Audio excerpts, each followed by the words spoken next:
आज हम टाइम में थोड़ा पीछे चलते हैं, इंडिया की फ्रीडम स्ट्रगल के एक बहुत ही क्रूशल फेस को समझने।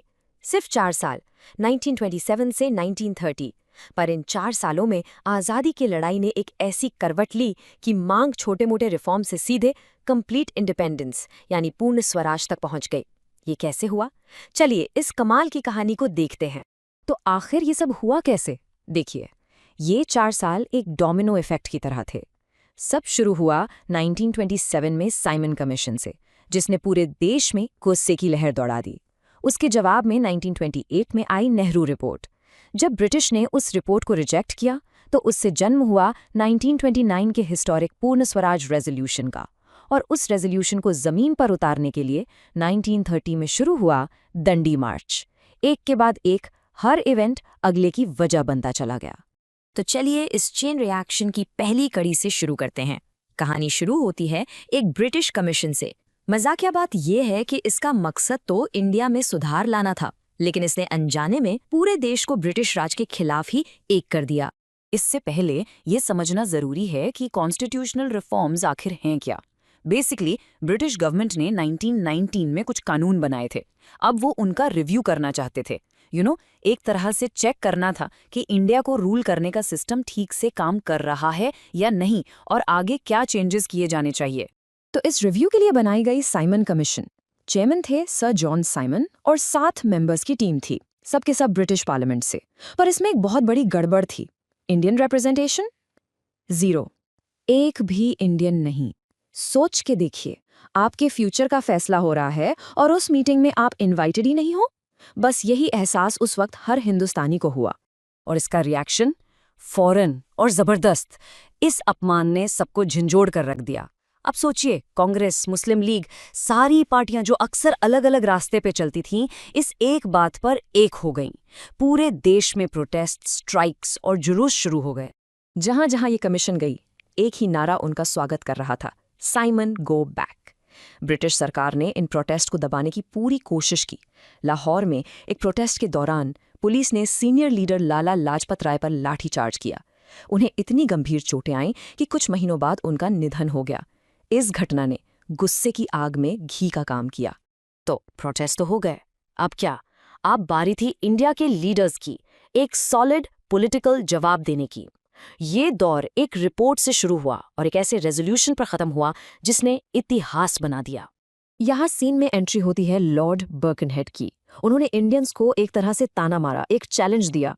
कहा कि अगर तुम लोग इतने ही एक हो तो एक ऐसा कॉन्स्टिट्यूशन बनाकर दिखाओ जिस पर सब राजी हों। इंडियन लीडर्स ने इस चैलेंज को एक्सेप्ट किया। मोतीलाल नेहरू की लीडरशिप में बनी कमिटी ने नेहरू रिपोर्ट तैयार की।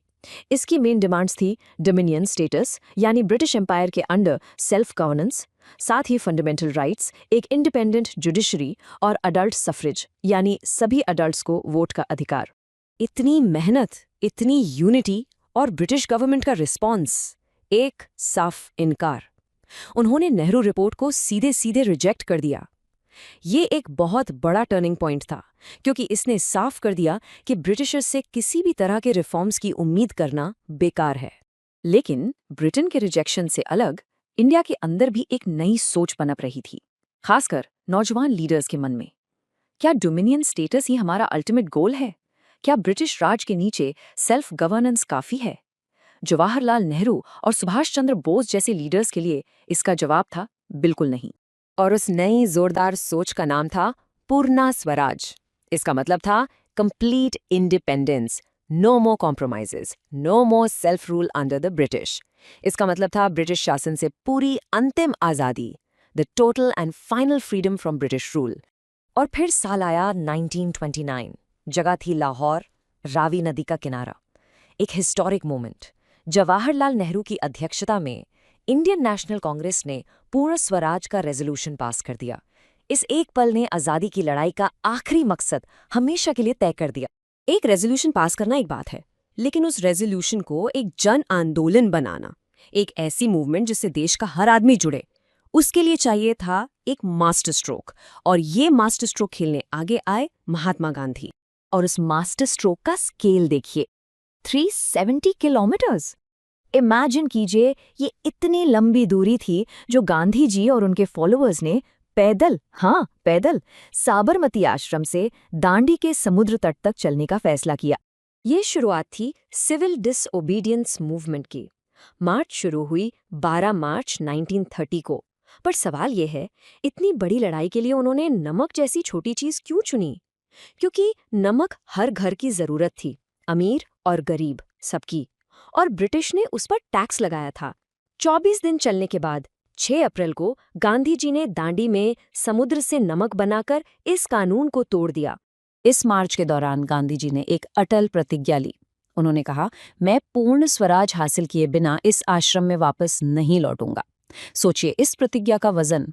ये उनका डू और डाई मोमेंट था, या तो पूर्ण स्वराज या कुछ नहीं। और नमक कानून तोड़ने के बाद गांधी जी ने एक ऐसी बात कही जो इस पूरी मूवमेंट का सार था। उन्होंने कहा, इस घटना के साथ मैं ब्रिटिश साम्राज्य की नींव में नमक लगा रहा हूँ। उनका मतलब साफ था, एक छोटा सा अहिंसक काम एक विशाल साम्राज्य की जड़ें हिला सकता है। तो गांधी जी ने नमक बना लिया। कहानी यहाँ खत्म?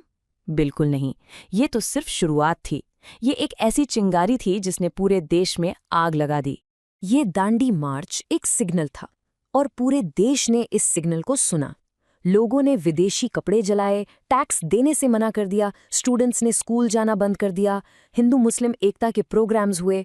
हर कोई अपने तरीके से इस लड़ाई का हिस्सा बन गया। एक पूरा देश जाग चुका था। ब्रिटिश गवर्नमेंट ने सोचा कि वो इसे दबा देंगे। लाठीचार्ज किए, हजारों लोगों को जेल में डाल दिया, लेकिन वो गलत थे। जितना जुल्म बढ़ा, लोगों का हौसला उतना ही बुलंद होता गया। ये आंदोलन अब रुकने वाला नहीं था। फ्रेंड्स, इस वीडियो को पूरा देखने के लिए आज ही फ्लेक्सी टीचर ऐप सब्सक्राइब करें, जहां आपको मिलेंगे animated videos, digital books, text book solutions, notes, DPP और क्विज। और हाँ, flexi teacher app mobile, TV और कंप्यूटर पर अवेलेबल है। और अगर आपके पास इंटरनेट नहीं है तो तुरंत ऑफलाइन सेट टॉप बॉक्स के लिए संपर्क करें। Flexi teacher, the one you needed.